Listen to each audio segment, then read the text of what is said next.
Ya, bismillah. Assalamualaikum warahmatullahi wabarakatuh. Nama saya Dr. Ahmad Fifari MKes dan sebelah kiri saya ada Ibu Indri Damayanti MSc. Kami dari Departemen Parasitologi hari ini akan menjelaskan pemeriksaan untuk kecacingan dari spesimen feses. Jadi harapannya setelah mendapatkan ilmu pemeriksaan ini, para mahasiswa bisa mendeteksi pasien-pasien yang diduga sakit perut atau gangguan pencernaan lain disebabkan oleh cacing ataupun mikroba lain. Sebelumnya kami ingin jelaskan bahwa pemeriksaan ini sudah sering kami lakukan. Saya dan Ibu Indri sudah pernah mempublikasikan penelitian dengan teknik yang sama, yaitu teknik CATOCATS, dan telah dipublikasikan di international proceeding, yaitu pada penderita kecacingan di Sukawinatan atau tempat pembuangan akhir, dan kita dapati memang di sana banyak anak-anak yang kecacingan gitu. Tidak bisa diketahui dari klinisnya, tapi bisa kita ketahui setelah pemeriksaan feses. Baiklah, selanjutnya kami akan menjelaskan alat dan bahan. Saya akan menjelaskan alat dan bahannya, dan nanti selanjutnya Ibu Indri akan menjelaskan tata cara kerjanya, mulai dari pemberian label sampai dengan pemeriksaan di. Terus kan hari ini kita akan melakukan pemeriksaan teknik untuk infeksi cacing dengan teknik yang namanya CATOCATS. Jadi untuk pemeriksaan tinja untuk infeksi cacing itu ada beberapa teknik. Ada yang langsung, ada yang dengan teknik sedimentasi atau flotasi, ada juga yang namanya Harada-Mori, dan yang kita akan kerjakan adalah CATOCATS. Jadi sebelumnya dokter akan jelaskan kalau yang namanya pemeriksaan langsung, jadi tanpa dilakukan proses macam-macam, dapat sampel feses pasien lalu langsung kita bisa letakkan di atas objek gelas gitu ya, dan lalu kita tutup dengan gelas dan kita bisa lihat langsung. Itu untuk secara langsung. Ini biasanya bermanfaat kalau memang pasien itu kecacingan berat ya, jadi banyak didapatkan telur cacing ataupun larva misalnya pada kotorannya, maka teknik secara langsung ini sangat efektif. Namun semisalnya pasiennya itu tidak ada gejala, yang kemungkinan pasien itu terinfeksinya sedikit, maka kita harus meningkatkan teknik pemeriksaan, yaitu dengan cara teknik sedimentasi atau teknik flotasi. Teknik sedimentasi itu apa? Sedimentasi dan flotasi ini artinya pemeriksaan dengan cara meningkatkan konsentrasi. Nah, jadi kalau sedimentasi, kotoran tadi ditaruhkan di air dulu, lalu diberi air. Nah, kita tunggu sampai air menjadi keruh, dan lalu kita buang airnya dan kita ganti air yang baru. Nah, jadi terdapat sedimen yang semakin bersih karena airnya itu sudah kita ganti. Nah, yang sedimen di bawah itu kita periksa. Itu adalah teknik dalam meningkatkan konsentrasi dari feses. Atau yang kedua, dengan cara meningkatkan konsentrasi dengan pemberian cairan brine. Cairan brine atau larutan jenuh NaCl. Nah, teknik ini kebalikan dari sedimentasi. Jadi bukan yang feses yang di bawah yang kita ambil, melainkan airnya yang kita ambil. Jadi feses dikasih air, lalu kotoran itu akan menempel atau akan terapung di permukaan air. Ini namanya teknik konsentrasi flotasi. Lalu ada yang ketiga, yaitu teknik pemeriksaan kecacingan untuk larva. Jadi bukan telur, melainkan larva, yaitu tahap selanjutnya dari siklus hidup cacing itu sendiri. Jadi kan setelah telur dia menemukan lingkungan yang cocok, dia akan menjadi larva. Nah, teknik Harada-Mori ini adalah teknik yang paling pas untuk memeriksa larva tersebut. Jadi kita akan memberikan lingkungan yang cocok pada feses yang kita curigai terinfeksi oleh cacing, di mana telur tadi akan berubah menjadi larva, dan nanti pada akhirnya kita meriksa larva tersebut. Nah, kita tidak akan mengerjakan pemeriksaan langsung ataupun konsentrasi ataupun pemeriksaan larva. Hari ini kita akan menjelaskan teknik pemeriksaan telur yang dinamakan CATOCATS. Baiklah, saya akan menjelaskan alat dan bahan. Jadi bisa dilihat di panduan. Yang pertama itu kita gunakan lidi, bisa tusuk gigi atau bisa tusuk sate ya. Ini alat ini berfungsi untuk mengambil spesimennya ya. Jadi kita tidak boleh mengambil secara langsung kotoran tadi ke dalam objek gelas karena ini bersifat infeksius ya. Nanti pemeriksa malah terinfeksi. Jadi harus menggunakan alat bantu. Ini tusuk gigi boleh atau lidi atau yang lainnya yang untuk pengambilan secara tidak langsung. Yang kedua, kita gunakan kaca benda. Ini kita akan letakkan nanti spesimen dan kita akan periksa di bawah mikroskop ya. Karena telur cacing itu ukurannya tidak bisa dilihat langsung dengan mata. Maka kita akan gunakan pembesaran 10 atau 40 di bawah kaca benda ini. Kaca benda ini nanti harus diberi label ya.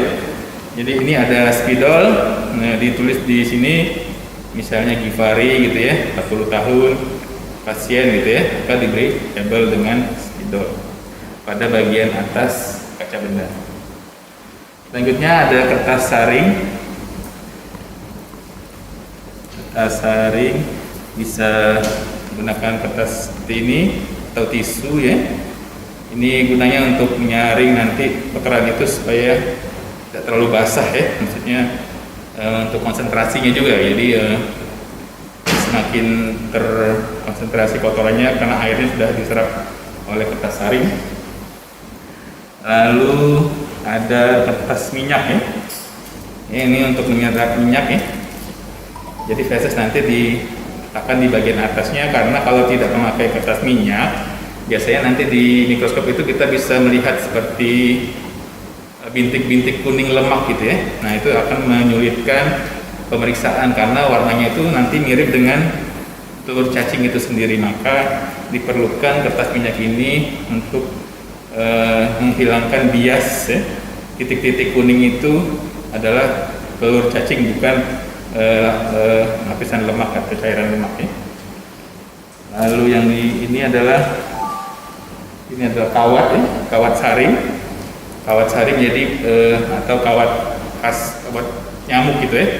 Ada diameter kecil. Ini berguna untuk semisal kalau kotoran tadi pasiennya banyak makan sayur misalnya atau yang benda-benda besar, maka dia akan ditekan, akan tersaring, tidak bisa masuk ke spesimen yang akan diperiksa ya. Jadi ini manfaat dari kawat saring. Selanjutnya ini adalah kertas karton yang sudah diberi lubang. Lubang ini sekitar 1 cm. Ini akan kita letakkan kotoran itu pada lubang ini karena ini untuk mendeteksi keparahan ya. Kalau dalam satu lubang ini ditemukan telur cacing yang 10.000 ya misalnya, itu adalah artinya pasien ini terinfeksi secara berat ya, karena sudah diukur dalam satuan sentimeter kubik. Ini kertas karton yang sudah dilubangi. Lalu kita sudah menjelaskan kertas-kertasnya. Sekarang kita tidak bisa melihatnya secara langsung ya, karena itu kita memerlukan pewarnaan ya. CATOCATS ini menggunakan cairan yang namanya malasid green ya. Malasid green jadi warnanya hijau ya. Ini ada yang botolannya 3%. Nah, kita olah dulu menjadi 24 jam sebelum pemeriksaan kita harus cairkan dulu malasid green 3% ini menjadi 1% dengan tambahan gliserin ya. Nah, bisa dilihat di panduannya. Kita akan merendam selofan ya. Nah, selofan itu kita modifikasi dengan menggunakan kertas mika. Oke, jadi ini kertas mika yang sudah direndam. Makin lama makin bagus ya. Maksudnya dia apabila kita rendam lebih dari 1 hari, maka nanti pewarnaan cairan ini pada telur cacing itu lebih jelas ya warnanya daripada yang baru dibuat gitu. Oke, jadi dokter sudah menjelaskan ini adalah alat-alat dan bahan. Ada pewarna itu sendiri, ada kertas selofan yang kita modifikasi menjadi kertas mika. Kita gunakan juga alat penjepit, dan untuk perlindungan pemeriksa tadi sudah ada lidi, dan saya sendiri menggunakan handscoon dan pakaian laboratorium. Mungkin seperti itu untuk alat dan bahan. Selanjutnya akan ke tahapan cara kerja. Masuk ke teknik cara kerja pemisahan feses dengan menggunakan teknik kotekas. Tadi sebelumnya Dr. Givari sudah menjelaskan alat dan bahan dan selofan yang sudah direndam selama 24 jam ya. Pertama-tama kita siapkan dulu kertas minyak, lalu kertas saring di atas kertas minyak. Ini feses yang akan kita periksa. Kita ambil secukupnya dengan menggunakan tusuk gigi. Kita letakkan di atas kertas saring. Ini kita ambil secukupnya saja ya, sesuai dengan penuntun, kira-kira 5 gram. Lalu kita tutup dengan kawat saring. Ini fungsinya untuk memisahkan spesimen kasar dan halus, karena yang kita ambil nanti yang spesimen halusnya, yang kasar seperti serat buah dan sayuran itu akan tertinggal. Kita siapkan gelas objek, lalu karton tadi yang sudah kita lubangi. Selanjutnya kita menggunakan lidi tusuk. Ini kita tekan kawat saringnya. Sudah kita tekan, kita ambil yang bagian atas, lalu kita letakkan di lubang yang sudah ada di karton tadi, lalu kita ratakan. Kita ambil lagi kalau masih ada. Ini kita tekan ya karton tadinya. Setelah itu kita angkat karton tadinya. Kita buang dulu, karena ini feses, spesimen yang infeksius, jadi kita langsung buang ke tempat yang tertutup ya. Jadinya akan seperti ini. Jadi bentuknya sesuai dengan ukuran lubang yang ada di karton tadi. Setelah itu kita ambil selofan. Ini selofan yang sudah direndam selama 24 jam di cairan malasidrin. Ini fungsinya menggantikan kaca benda. Jadi kalau pakai selofan ini hasilnya akan lebih jernih, karena dia menyerap malasidrin.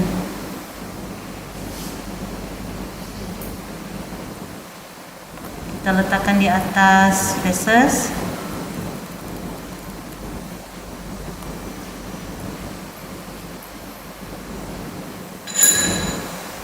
Oke, seperti ini hasilnya.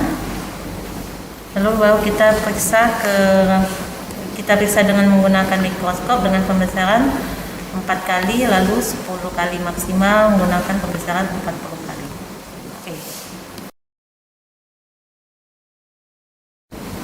Oke. Baiklah, tadi sudah Ibu tunjukkan cara kerja pemisahan katokas. Sebelumnya juga Dr. Givari juga sudah menjelaskan teknik-teknik pemisahan feses lainnya. Jadi bisa juga dengan teknik langsung, hanya menggunakan eosin, tergantung dari tujuan kita mau menggunakan teknik yang mana ya. Jadi tujuan penelitian kita mau pakai teknik langsung juga boleh, menggunakan teknik katokas juga boleh, menggunakan Harald dan Murray juga boleh. Jadi tergantung tujuan kita mau mencari apa dengan pemisahan feses tersebut untuk membantu diagnosis kecacingan. Demikianlah Ibu Kutub. Wabillahi taufiq wal hidayah. Wassalamualaikum warahmatullahi wabarakatuh.